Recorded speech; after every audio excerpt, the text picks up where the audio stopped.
So till now we have already studied about the refractive index and absolute refractive index, relative refractive index. Absolute refractive index, the formula given was absolute refractive index of any medium M is given by the speed of light in air or vacuum to the speed of light in that given medium. Mu m is equals to C by Vm. Since we know that C is the fixed value of light in air, C is equals to 3 into 10 to the power 8 meter per second. By this relation, we get this mu is inversely proportional to V. More the speed of light, less will be the refractive index. Similarly, less will be the light, more will be the refractive index. What does refractive index tells us? It tells us about the bending of light. It tells us about the optical density of the medium. It gives us two ways. It defines the optical density. It means higher the refractive index, more the optical density, and less and more the optical density, more bending towards the normal. So the medium which is having the more optical density, the light will shift towards the normal. Getting this?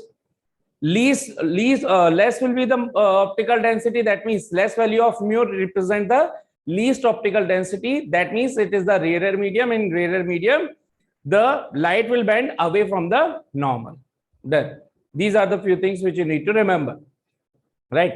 Let's talk about much more things. And relative refractive index, symbol wise we have read this.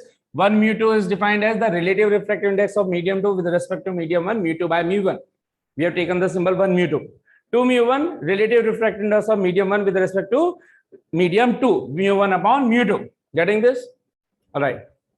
So if I'll ask what is the absolute refractive index, how it comes, I have already explained. Absolute refractive index of medium 1 is given by mu1 is equals to C upon V1, equation 1.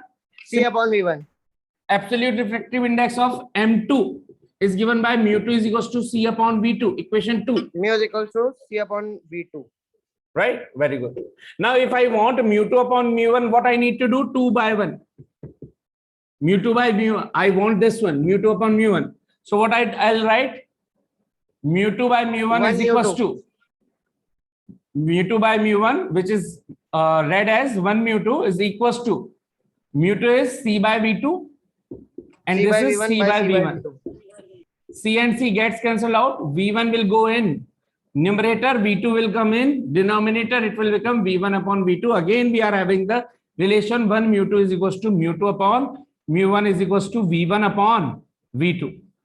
Right? Clearly 2 upon 1, 1 upon 2 inverse relation. It should be. Mu is inversely proportional to V. Here, from here we can write directly mu1 upon mu2 is equals to V2 upon V1, or by the inverse relation formulas, mu2 upon mu1 should be V1 upon V2. It should come, and we are getting this mathematically, right? Okay, much more relations. We know that 2-3 things. So again, you need to remember, during the refraction process, until unless specified, the frequency will not change. What? Again, I am repeating the concept. In 99.99% situation, what happens? There is no such thing defined that the frequency is changing and what. Then during such times, or by default, you need to remember during the refraction process, and this kind of questions comes in the NEET as well. During the refraction processes, the physical quantity which not changes. Option A, velocity.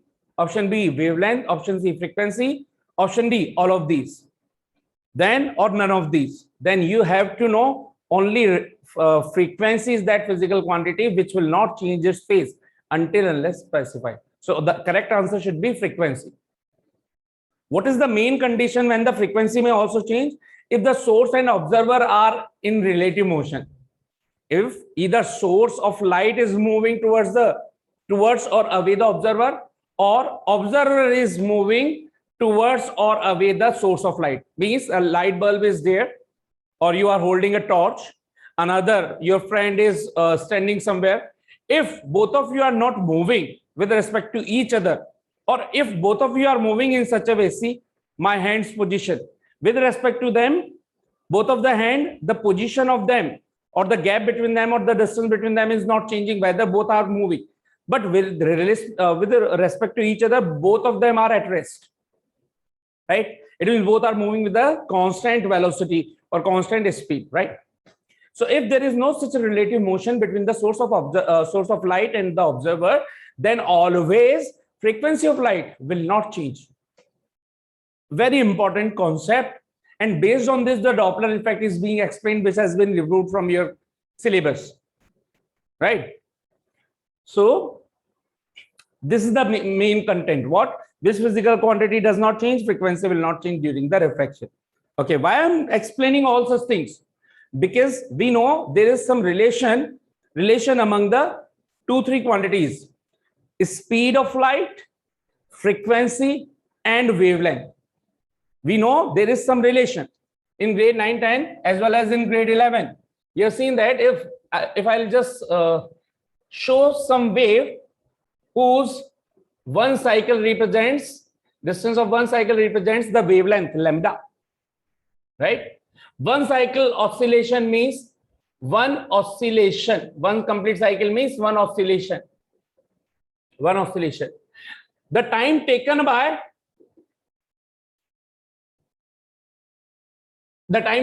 in one oscillation is called as time period, capital T, right? We know that speed is equals to distance upon time. Distance upon time.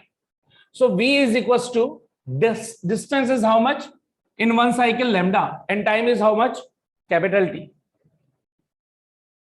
And we know that frequency is equals to 1 upon time period. So 1 upon T can be written as what? F, or frequency nu. So in smaller classes you have read as frequency F, but now we will prefer the symbol nu. Means this is the symbol for V. This is the symbol for V. And this kind of tilted symbol is for nu, frequency symbol, right? So I always differentiate between them. So this is 1 upon T. I can write it in that way, lambda into 1 by T, and 1 by T can be written as nu, frequency. So nu lambda, or you can say F lambda. So we got the relation: speed, frequency, and wavelength has the relationship. Yes. What's the relationship? V is equals to F lambda. Since we know that, I'm writing this main thing, nu is equals to 1 by T. Now, since we got the relation V is equals to nu lambda, and during the refraction, already I explained, during refraction process, what remains constant? Frequency is always remains constant. It means what kind of relation I am achieving in between lambda and V? V is directly proportional to lambda. More the speed, or more the speed, more the wavelength, or more the wavelength, more the speed.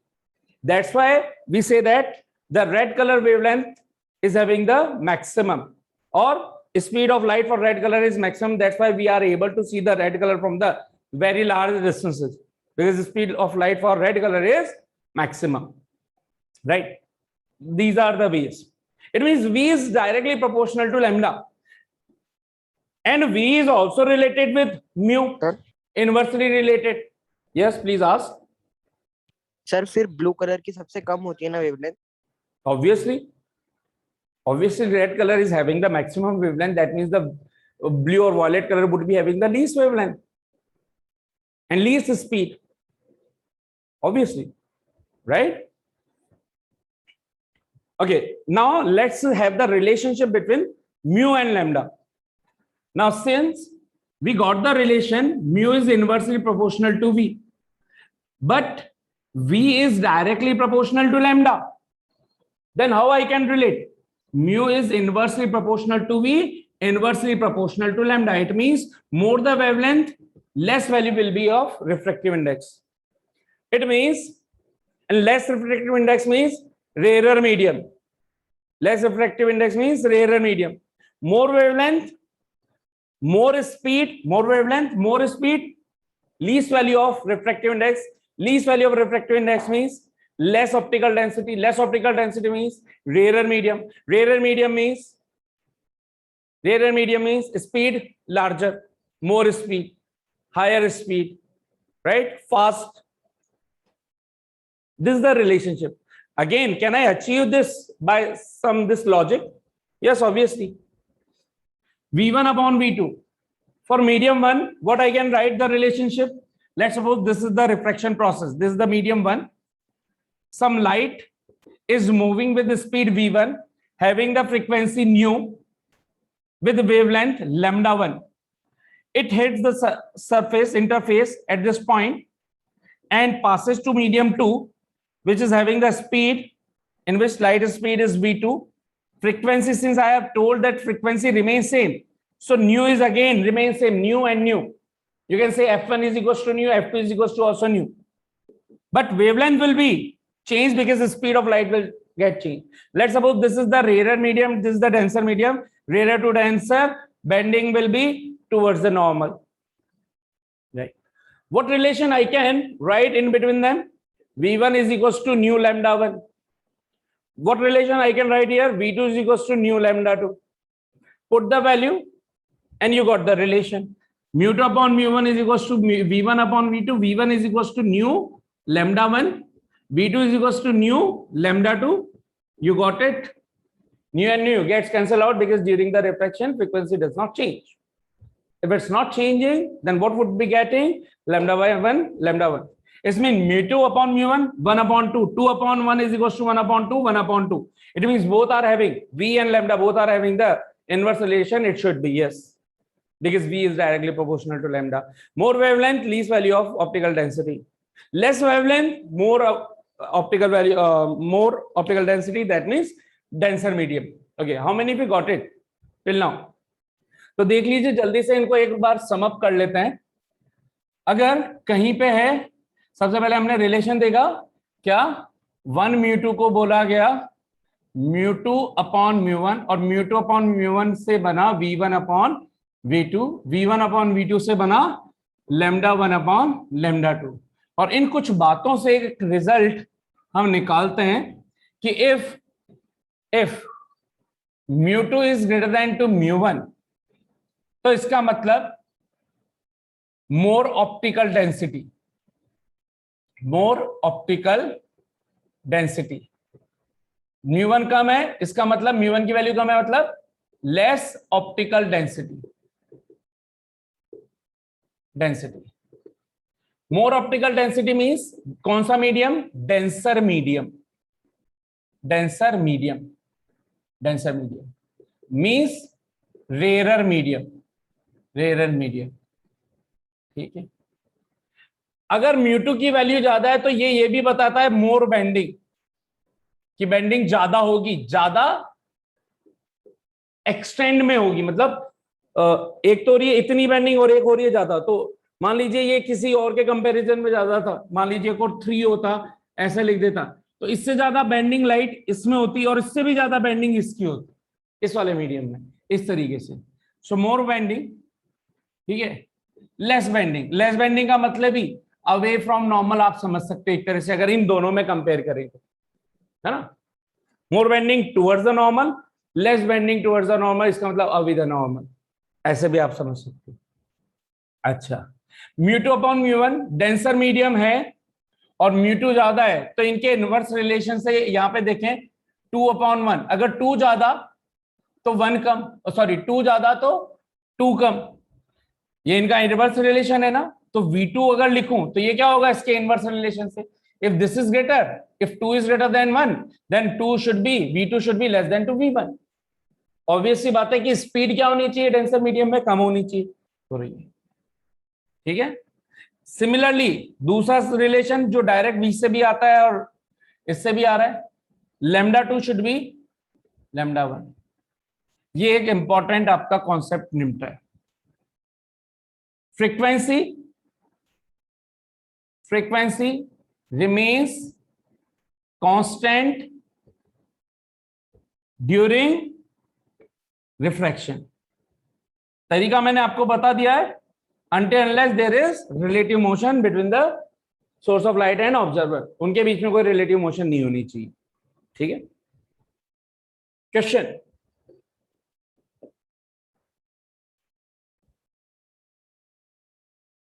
speed of light, yeah, for which color of medium, for which color of medium is optical density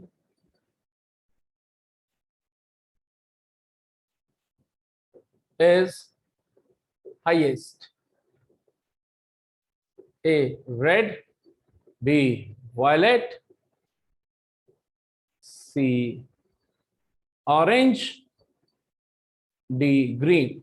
Quickly tell me the answer. Violet. Wallet. बोले तो check करें कैसे। आपसे पूछा है optical density किसकी ज्यादा होगी, इसका मतलब आपसे पूछा है कि किसके लिए म्यू सबसे ज्यादा बड़ा होगा। तो म्यू सबसे ज्यादा बड़ा उसका होगा जिसके लिए स्पीड सबसे कम हो या जिसकी वेवलेंथ सबसे कम हो। वेवलेंथ सबसे कम किसके लिए होती है? वॉलेट। आंसर आ गया येलो वॉलेट की। वॉलेट विबग्योर में वेवलेंथ सबसे कम किसकी? वॉलेट की। तो उसका म्यू सबसे ज्यादा। तो इसको, इस क्वेश्चन को बहुत अलग अलग तरीकों से घुमा करके पूछा जाता है। ये रिलेशनशिप आपको पता होना चाहिए, ठीक है साहब। अभी तक मैंने ये सब कुछ चीजें जो बताई, all these things were related to the refractive index. मेरे हिसाब से इतना डिटेल में मैंने पढ़ा दिया आपको, हर एक छोटी से छोटी पॉइंट समझ में भी आ गया होगा। और एक पॉइंट और जो कल रिकैप करवाया था, mu air is always, mu air बोले या म्यू वैक्यूम, वन। ठीक है, रिफ्रैक्टिव इंडेक्स फॉर एयर और vacuum is always taken as one. अब नीट में क्वेश्चन जो आता है, नीट में जो क्वेश्चन आता है उसको ध्यान रखिएगा। केवल इन दोनों में कंपैरिजन जब कराया जाए तो mu a is slightly greater than to mu vacuum. Absolutely one vacuum के लिए लेते हैं, एब्सोल्युटली किसके लिए लेते हैं हम? हाँ भैया, अब मैं अभी तो क्लास से ले रहा हूं, तो अभी 8 बजे फ्री होऊंगा भैया, फिर ही आता हूं।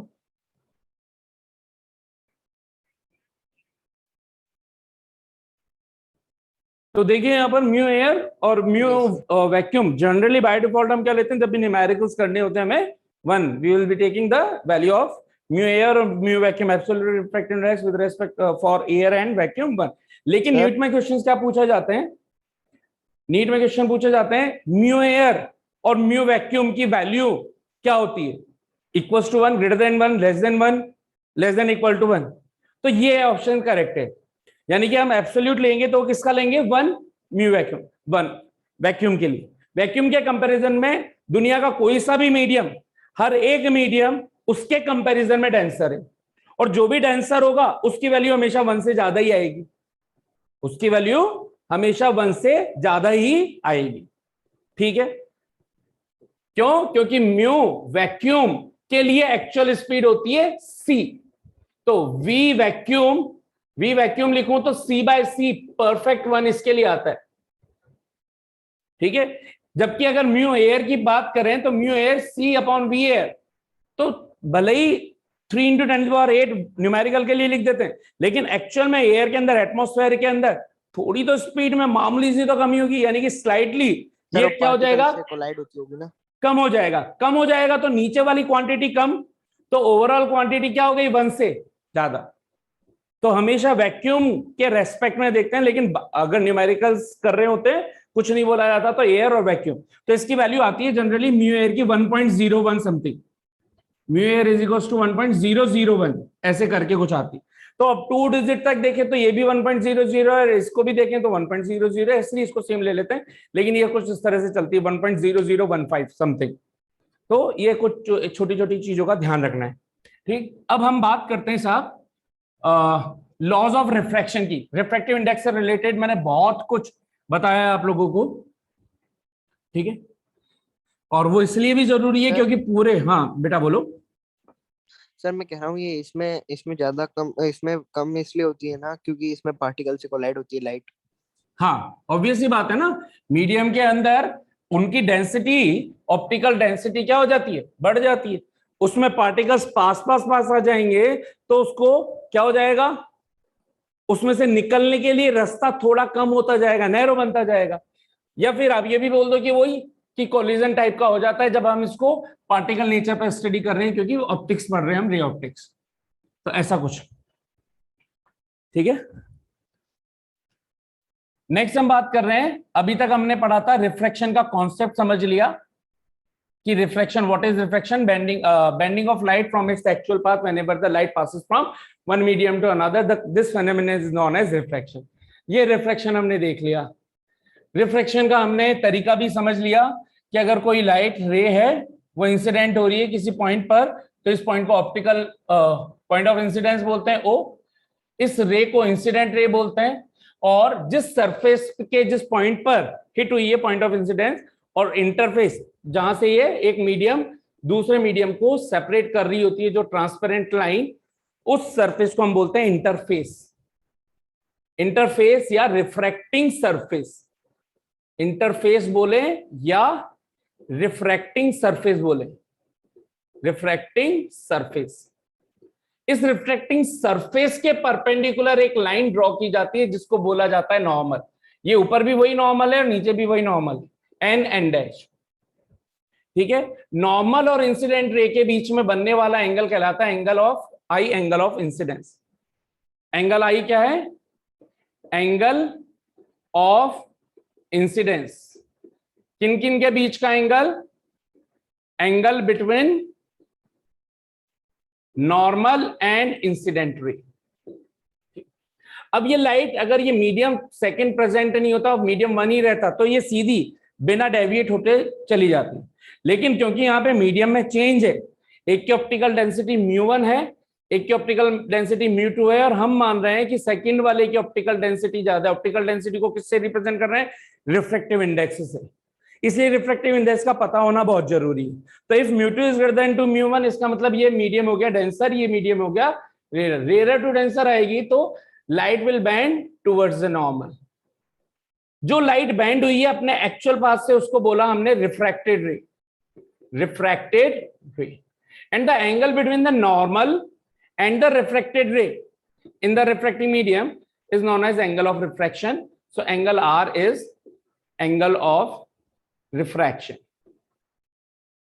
angle of refraction, ठीक है। This is actual incident ray, ठीक है। एक्चुअल इंसिडेंट रे जो डेविएट नहीं होती, अनडेविएटेड। इसका मतलब ये डेविएट हो गई ना अपने एक्चुअल पाथ से। तो मैं पूछूं कितने एंगल से डेविएट हुई, तो भाई थी ये वाली यहां से यहां पे बैंड हो गई। कितने एंगल से बैंड हुई? ये इतने एंगल से बैंड हुई, ये इतने एंगल से बैंड हुई। ध्यान से देखिएगा, मैं नाम लिख देता हूं, ए, ये ओ, ये बी, ये एन डैश चल ही रहा है, इसको दे देता हूं सी। तो ये जो एंगल BOC बना, यही तो आपका एक्चुअल अनडेविएटेड ये थी। डेविएट इतने से हो गई, ये यहां थी, यहां से इधर आ गई। तो जितने एंगल से डेविएट हुई, इसको बोलता है एंगल ऑफ डेविएशन। सर ऐसे भी तो निकाल सकते हैं, angle of deviation, angle i minus angle r, angle i minus angle angle r. हाँ बिल्कुल बिल्कुल। ये total angle, vertically opposite angles देखोगे तो ये एंगल आई, और ये भी angle i, total angle i. इस आई में से आर को माइनस कर दो तो ये डेल्टा बचेगा। बिल्कुल ठीक है, वो भी ठीक है, ठीक है। तो एंगल ऑफ डेविएशन, ठीक।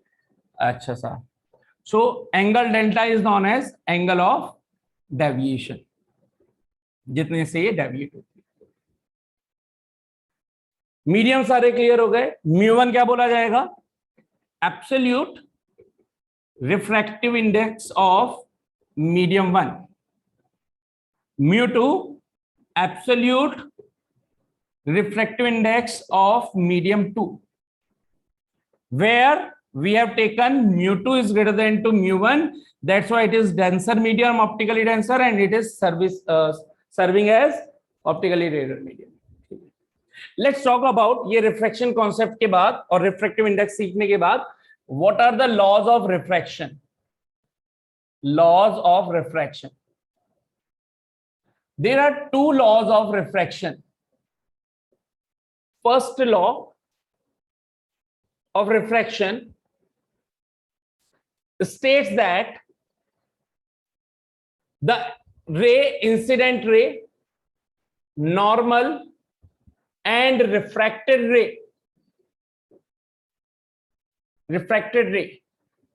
all lie in a same plane. क्या मीनिंग हुआ इसका कि अगर ये जो तीनों लाइंस हैं ये कुछ इस तरीके से होगी, देखिएगा, मान लीजिए पेन है, ये एक रे है, ये यहां पर हिट हुई और उसके बाद ये वाली इसको रिफ्लेक्टेड रे मान लीजिए ऐसे हुई। तो अगर मैं प्लेन चारों तरफ एक फ्रेम बना दूं तो ये पूरा एक 2D के अंदर आना चाहिए, ऐसा नहीं कि ये इसका 3D में बाहर आ गया, है ना, कि यहां फ्रेम बनाओ तो ये फ्रेम से बाहर नहीं आ जाए, तो 2D के अंदर ही रहे, यानी कि सभी एक प्लेन में ही लाई कर रहे हैं, प्लेन का मतलब 2D फिगर। तो ये कैसे हुआ कि अगर यहां पे इसको 3D व्यू के अंदर पहले मैं दिखाता हूं आपको, ये मान लीजिए ग्लास सरफेस है,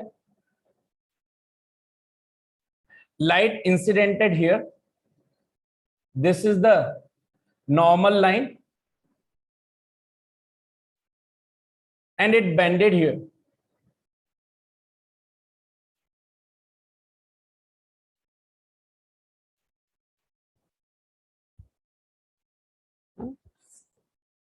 Yes, ये देखिए, ये कुछ इस तरह से। अब यहां पर मैं एक फ्रेम ड्रॉ कर दूं तो इस फ्रेम के अंदर रहेंगी ये सब तीनों लाइंस। कौन कौन सी? इंसिडेंट रे, एरो से पता चलेगा कि ये इधर की तरफ जा रही है, ये incident ray, point of incidence के यहाँ पे नॉर्मल, और ये वाली जो लाइट गई है ये रिफ्रैक्टेड रे। सो incident ray, normal and refracted ray all lie in a same plane. This is called the first law of refraction. ठीक है, कितनों को समझ में आ गया first law of refraction? Next हम बात कर रहे हैं second law. Second law of refraction जिसको बोला जाता है स्नेल्स लॉ ऑफ रिफ्रैक्शन। इसको क्या भी बोलते हैं? स्नेल्स लॉ ऑफ रिफ्रैक्शन, क्योंकि ये वाला रिफ्रैक्शन का लॉ स्नेल्स ने दिया है।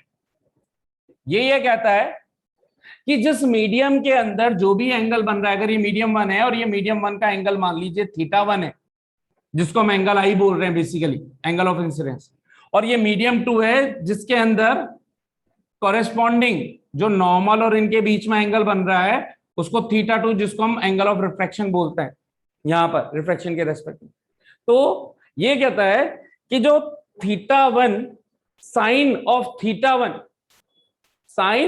θ1 एंड इट्स रिफ्रैक्टिव इंडेक्स, अगर ये μ1 है और ये μ2 है, तो इनका प्रोडक्ट हमेशा कांस्टेंट बना रहता है। सो क्या बोलता है? According to Snell's law the product of refractive index of a medium with its sine angle always remains constant. मतलब इसका मतलब ये हुआ कि mu into sine theta is always constant. That means you can say μ1 sin θ1 is equal to μ2 sin θ2 is equal to μ3 sin θ3 so on। जितने भी medium होंगे उन सब में कॉरेस्पॉन्डिंग म्यू और साइन थीटा का क्या रहेगा? प्रोडक्ट कांस्टेंट बना रहेगा। अगर मैं इन दोनों की मीडियम की बात करूं तो θ1 को क्या लिख रहा हूं? I, θ2 को क्या लिख रहा हूं? R, और इन दोनों से अगर मैं कंपेयर करूं तो मेरे को मिला μ1 sin I is equal to μ2 sin R। यहां से मैं अगर देखूं μ2 अपॉन μ1 तो ये मुझे मिल रहा है, इसको तो ले गया इधर और sin R को ले गया इधर नीचे, तो sin I upon sin R, और इस μ2 अपॉन μ1 को ही क्या रीड कर रहे हैं हम? 1 μ2, यानी कि relative refractive index of medium 2 with respect to 1। So this is the law. क्या लॉ हुआ? The relative refractive index of second medium with respect to first medium is the ratio of the sine of angle I to the sine of angle of R, sine of angle of incidence to the sine of angle of reflection. This is called the Snell's law. तो maximum text book में इस form में दिया होता है, आप इस form में याद रखें तो ज्यादा बेटर है, दोनों सेम ही, ठीक है। तो कितनों को ये चीज पूरी अच्छे से समझ में आ गई, बाकी का करेंगे नेक्स्ट क्लास में।